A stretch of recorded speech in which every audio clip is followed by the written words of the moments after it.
Hello everyone and welcome! Even though the champion we are going to talk about today doesn't have a lot of lore, because of really high demand I decided to cover his story anyway. So let's jump right into it. Many years ago, Lee Sin was a promising mage from Ionia, but his magical talents were too much for him to handle, and eventually he made a terrible mistake which cost innocent lives. This incident dug deep into Lee Sin's sanity, and he looked for ways to redeem himself inside the Shojin monastery. Eventually he decided to venture into Freljord and seek the Spirit Walker's guidance. But when he arrived in the woods of Freljord, he was attacked by a wild man. He was strong but slow, and Lee Sin easily dodged his every attack. It was there that Lee Sin realized that the man in front of him was the one who was supposed to give him guidance. Just like Lee Sin, the Spirit Walker known as Udyr lost his ways too, and he was unable to help him. There was only one option left. In order to get the guidance he sought, he would have to bring Udyr onto the right path.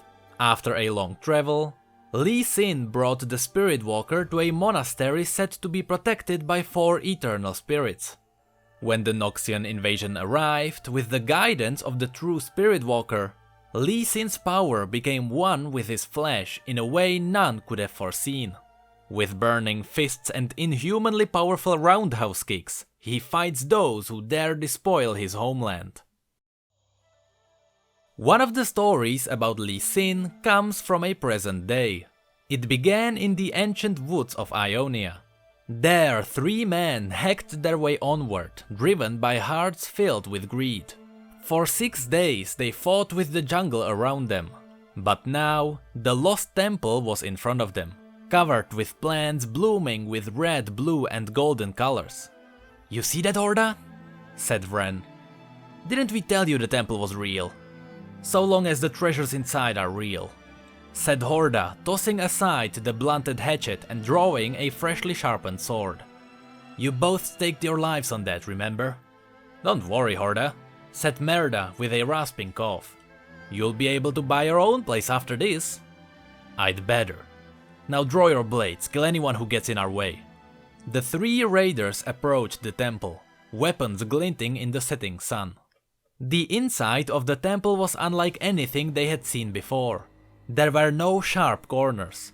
Every edge flowed together instead of meeting at angles.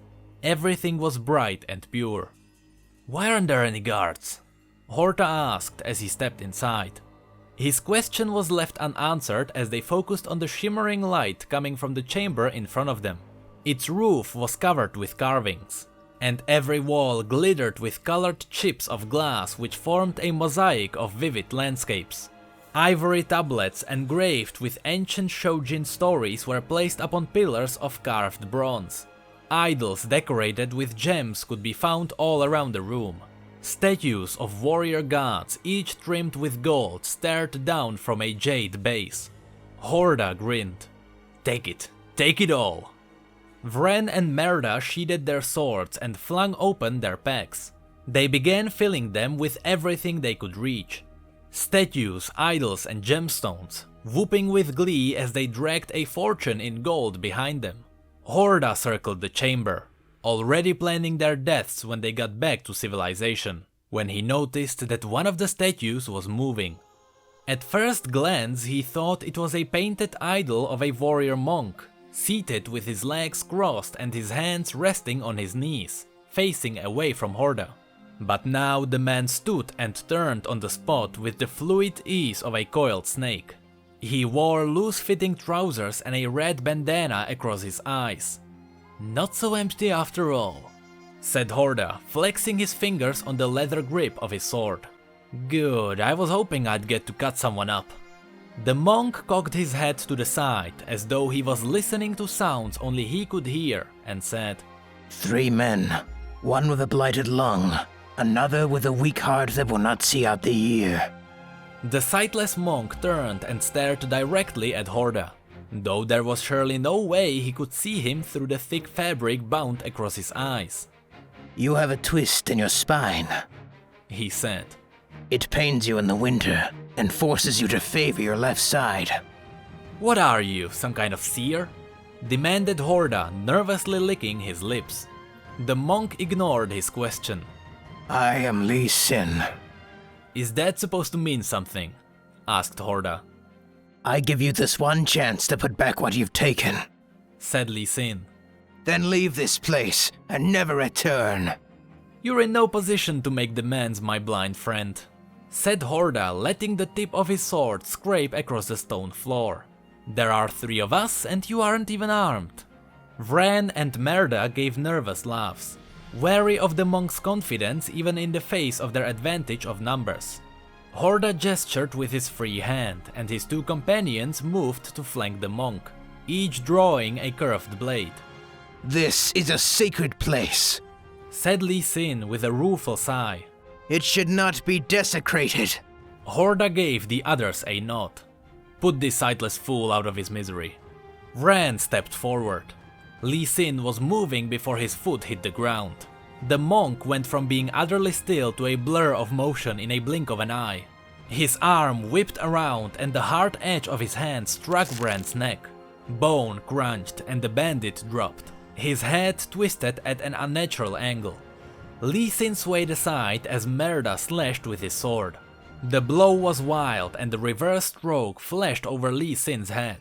The monk dropped flat, twisting as he fell to sweep his shin and scythe Merda's legs out from under him. The bandit collapsed, his weapon skittering away over the tiled floor. Lee Sin sprang to his feet and hammered his heel down on Merda's chest.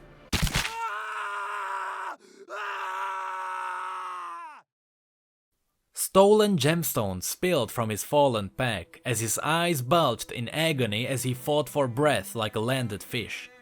"You're fast for a monk," said Horda, slicing his sword through the air in a series of blindingly swift maneuvers. "But I'm no slouch with a blade." You believe you are fast? Asked Lee Sin. "Trained by the best, so you won't find me as easy to beat as those 2 idiots," said Horda, nodding toward the bodies of his former companions. Lee Sin made no reply as they circled one another. Horda watched as the blind man tracked his every motion.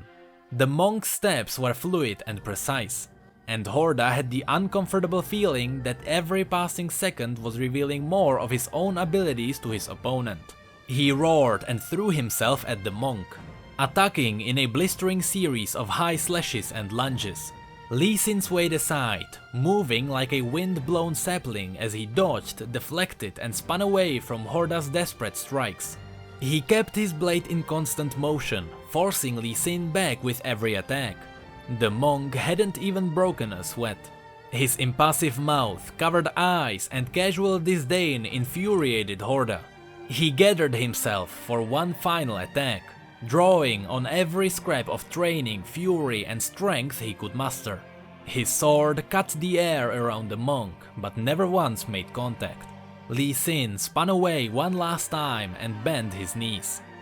You have speed and not a little skill, he said, muscles pulsing beneath his skin. But anger colors your every thought. It has consumed you and has led to your death. Horda felt the air in the chamber grow warmer as streams of energy coalesced around Lee Sin. A fiery vortex engulfed the monk and Horda backed away in terror, his sword falling from his grip. Lee Sin was trembling, as though fighting to control energies more powerful than he could contain. The chamber reverberated with the sound of a rising wind. "Please," said Horda. I'll put it all back." Lee Sin leapt, propelled by the blistering hurricane of energy. His foot hammered into Horda's chest, hurling him backward. Horda slammed against the wall and stone cracked under the impact. He fell limply to the floor. Every bone in his spine shattered like broken pottery. You had a chance to avoid this, but you did not take it, said Lee Sin. Now you pay the price. Horda's vision grayed at the edges as death approached, but not before he saw Lee Sin return to his seated position. The monk's back was to him, and as his posture relaxed, the vortex of lethal energies began to dissipate. Lee Sin bowed his head and resumed his meditation. And that was the story of Lee Sin.